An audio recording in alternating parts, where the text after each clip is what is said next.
मशवरा देता हूँ हुकूमत को और वजीर कानून को मशवरा देता हूँ कि ना फिरौन की हुकूमत सारी जिंदगी रही, न नमरूद रहा, न जाज बिन यूसुफ रहा, न यजीद रहा। और यार दरबारी बन के हुक्मरानों की चापलूसी करते करते तुम यहाँ तक आ गए हो कि अब नबी पाक की इज्जत को हाथ डालना शुरू कर दिया है। और आप यकीन करें सियासी जमातों का इतना बुरा हाल है कि इनके लीडर के बारे में कोई बात करे तो पागल हो जाते हैं ये एहतजाज कर करके। और उसने डायरेक्ट कह दिया कि खत्म नबूवत का मसला ही कोई नहीं, जो दीन की बुनियाद है, किसी को परवाह नहीं। मुझे तो उन लोगों की फिक्र हो रही है जिन लोगों ने इन्हें वोट दिए, वो अल्लाह को क्या जवाब देंगे। और ये अल्लाह माशाल्लाह सारी सियासी जमातें इस तरह की। और मेरा वजीर कानून साहब को भी मशवरा है कि जिंदगी बड़ी थोड़ी है, बड़ी थोड़ी। अल्लाह सबको माफ करता है, अपने रसूल के गद्दारों को माफ नहीं करता। और यहाँ तुम्हारी गाड़ियों पे झंडे लगे हुए हैं, वहां भी तुम्हारे झंडे लगेंगे, पर इसलिए लगेंगे कि ये गद्दार है नामों से रिसालत के। ये झंडे लगेंगे। शर्म करो और डर जाओ, बस कर दो। तुम्हारे मुंह में अब दांत पूरे नहीं रहे। कोई शुगर का मरीज है तो कोई ब्लड प्रेशर का, तो कोई हार्ट का, तो कोई कैंसर का। शर्म करो और अपनी कब्र की भी थोड़ी सी फिक्र करो। बताओ पाकिस्तान के कितने सदर गुजरे, वजीर आजम गुजरे, तो उनकी कब्रें कहाँ हैं? कोई जाता है उनकी कब्रों पे? किसी को खबर है? क्यों अपने लिए जहन्नम इकट्ठी करते?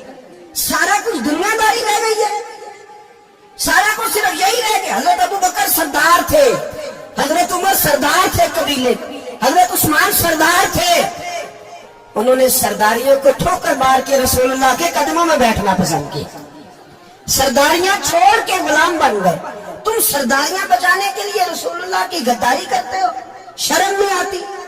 और काम शिकवा है मुझे इन लोगों से जो मौलवी तो कह देते हैं तो सियासत न कर, और किसी सियासतदान को मना नहीं करते कि जब तुझे सूरत फातिहा भी नहीं आती तो तुझे किसने इजाजत दिया इतनी बड़ी बात। और मैंने पिछले से पिछले जुम्मे भी कहा था, फिर कहता हूँ और आज भी रिकॉर्ड कहता हूँ, मरज़ई कल भी काफिर थे, आज भी काफिर और कयामत तक। और जो उनके कुफर में शक करे वो भी, और पक्का बेईमान है, काफिर है। वो वजीर कानून हो या सूबाई हो या विफाकी हो, मन शक्का फी कुफर ही फकत कफर। जो मरज़ई के कुफर में शक करे वो भी काफिर है। हमारे रसूल आखिरी रसूल है। हम किसी को ये इजाजत नहीं देंगे कि वो खत्म नबूवत में रखड़ा डालने की कोशिश करे। हम किसी को ये इजाजत है। और तुमने कौम को लूटा, लूटते रहो। अब ईमान पे डाके तो ना डालो। तुम्हें दौलत लूट के पेट नहीं भरा, अब ईमान लूटना शुरू कर लिया। तुम्हारा फैक्ट्रियां लूट कर, कौमी खजाना लूट कर पेट नहीं भरा। बेईमानों, दीन बेचकर अपनी हुकूमतें पक्की करोगे। और वो लोग भी तैयार हो गए जो इन बेईमानों को मुंतखब करते हैं, उनसे भी सवाल करेगा खत्म नबुव्वत का मौजू क़यामत के दिन कि तुम बताओ। इनको सपोर्ट करते थे जो रसूलुल्लाह सल्लल्लाहु अलैहि वसल्लम के बाद भी किसी नबी को नबी मानना दुरुस्त जानते थे। शर्म आनी चाहिए, ख्याल होना चाहिए। और मैंने कहा कि हमारा दिल नहीं चाहता, आप यकीन करें। हमें शौक है जुलूस निकालने का, तुम्हारे खिलाफ बातें करने का। तुमने रोज थर्मामीटर निकाला होता है, चेक करते हो कि ईमान कितना है कितना नहीं है। ये पाकिस्तान, ये पाकिस्तान अगर सूबा सिंध है तो हजरत अब्दुल्ला शाह गाजी का है, अगर बलोचिस्तान है तो हजरत बाबा अब्दुल रहमान का है, और अगर पेशावर है तो वो सूफिया का है, और अगर ये धरती पंजाब है तो ये दाता अली अजमेरी की है, ये बाबा फरीदुद्दीन की है। इसमें किसी गद्दार को कब्जा करने की इजाजत बिल्कुल नहीं मिलेगी। और हम वो लोग भी नहीं जो चुप करके अंदर सोते रहे, कौम जो करती है करती रहे, हमें परवाह नहीं। ना, ऐसी कोई बात नहीं। कोई बंदा ना समझे कि नहीं होश नहीं, नहीं पता नहीं, हमें सारा कुछ ही आता है। फिर अगर कल को कोई मुमताज कादरी पैदा हो गया तो शिकवा न करना। कल को कोई फिर से आमर चीमा निकल आया तो शिकायत न करना, याद रखना।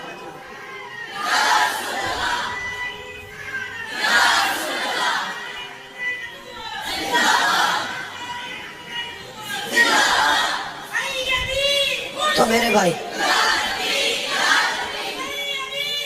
खुल के बोल, या नबी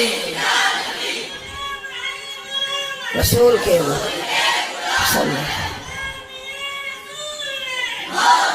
تو یہ مشورہ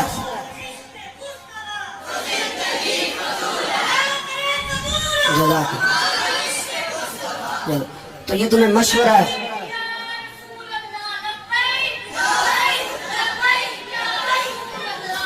میری بات سنیں، یاد رکھیں، یہ لوگ بعد میں پچھتاتے ہیں، پھر مناظرے کراتے پھرتے ہیں اس نے صحیح کیا کہ غلط کیا، پھر انہیں ہوش آتی ہے بعد میں، پھر ان کے ہوارے نکل نکل کے میدانوں میں دلیلیں دیتے ہیں. اس لیے ہمارا مشورہ ہے یہ کہ یہ اپنی حد میں رہیں، اور جو کام تمہارے ذمہ، میں نے کہا نا تم نے بڑا لوٹا، یہ قوم روز تمہیں موقع دیتی ہے لوٹنے کا، یہ موقع دیتی ہے، تو تم نے دولت لوٹ کے پیٹ نہیں بھرے، اب ایمان لوٹنے کے چکر میں آ گئے ہو. یاد رکھو، مسلمان گناہگار ہیں، غدار نہیں ہے. تمہیں دولت لوٹنے کا تو شاید موقع مل گیا ہے، پر ایمان لوٹنے کا موقع نہیں ملے گا. تو اس لیے اس کو لگام دو. اور ویسے بھی کتا جو پالتو ہوتا ہے نا، اس کو گھر کے اندر سنگلی سے باندھ کے رکھنا چاہیے. یہ تمہارے بوٹ چاٹتے ہیں، بھونکتے ہیں، تمہارے حق میں وزارتیں لیتے ہیں. ہم نے تو کوئی وزارت نہیں لی تم سے، اور نہ ہمیں شوق ہے. اس لیے کہ ممبری کیا کرنی ہے جس کو ممبر رسول عطا کر دیا جائے، اس نے کیا کرنی ہے یہ ممبریاں، اس کو پکا پکا ممبر رسول دے دیا جائے. تو اس لیے اس سے باہر آؤ. میں نے کہا بڑے بڑے نمرود، فرعون، قارون دفن ہے، تمہارا بھی نام تک نہیں ہوگا، بالکل نام نہیں ہوگا. اس لیے ہمارا مشورہ، اور آپ لوگ بھی آئے نا یہ اگلے سال، تو ان کو کھڑا کر کے پوچھ لینا، اسلامی جمہوریہ پاکستان کا تم نے ایم پی ایم نے بننا ہے، پہلا کلمہ ہی صحیح سنا دو. چلو خدا کا واسطہ یہی بتا دو کہ تمہیں نماز بھی ڈھنگ سے آتی ہے کہ نہیں. اور آپ کی موج ہے، آپ بٹھا لیتے ہیں سر پہ، کیا کریں، سمجھانے والے مفت گناہگار ہو گئے اور بہکانے والے سب تمہارے یار ہو گئے. اس لیے یہ چھیڑتے ہیں جان بوجھ کے. اور پھر جب کوئی ممتاز قادری علیہ رحمہ پیدا ہوتے ہیں، پھر انہیں دشواری ہوتی ہے، پھر ان کا جینا مشکل ہو جاتا ہے. یہ موقع دیتے ہیں، پتہ نہیں کس کے ایجنڈے پہ عمل کر رہے ہیں. میرا سوال یہ ہے، میں نے پچھلے جمعے پھر میرا سوال ہے کہ میں پوچھتا ہوں، اس آدمی کو ضرورت کیا ہے ختم نبوت پر بات کرنے؟ جب امت مسلمہ کے متفق کا فیصلہ ہے کہ مرزئی کافر، اسمبلی نے بل پاس کر دیا کہ مرزئی، ان کو اقلیت قرار دے دیا، اور جب سے وہ اقلیت بنے، نہ ہم نے ان کی عبادت گاہ جلائی، نہ ہم نے ان کو قبروں سے نکالا، نہ ہم نے، بس ٹھیک ہے جیسے عیسائی رہتے ہیں، یہودی سے کس ملک میں رہتے ہیں وہ بھی رہے، اقلیت بن کے رہے، کوئی پر تم انہیں کھینچ کھونچ کے کیوں قریب کرتے ہو؟ تمہارا کیا جلانا ہے ان کے ساتھ؟ بتاؤ تو صحیح. ان لوگوں سے ان کو چاہیے اپنے منہ میں لگام ڈالیں، اور اگر نہیں ڈالیں گے پھر انشاءاللہ ڈالی جائے گی، اور بڑی تگڑی ڈلے گی، اور پھر ایسی ڈلے گی، ایسی ڈلے گی. سلمان تاثیر جب مرا تھا نا، تو 5-5 لاکھ روپیہ مولویوں کو آفر کی جنازہ پڑھاؤ، 5-5 لاکھ روپیہ چھوٹے چھوٹے مولویوں کو. اور داتا صاحب کی مسجد کے خطیب بھی صوبائی جو تھے، وہ خطیب تھے، ملازم تھے، انہوں نے کہا کہ ایمان نہیں بھیجنا، نکالنا ہے نوکری سے تو نکال دو.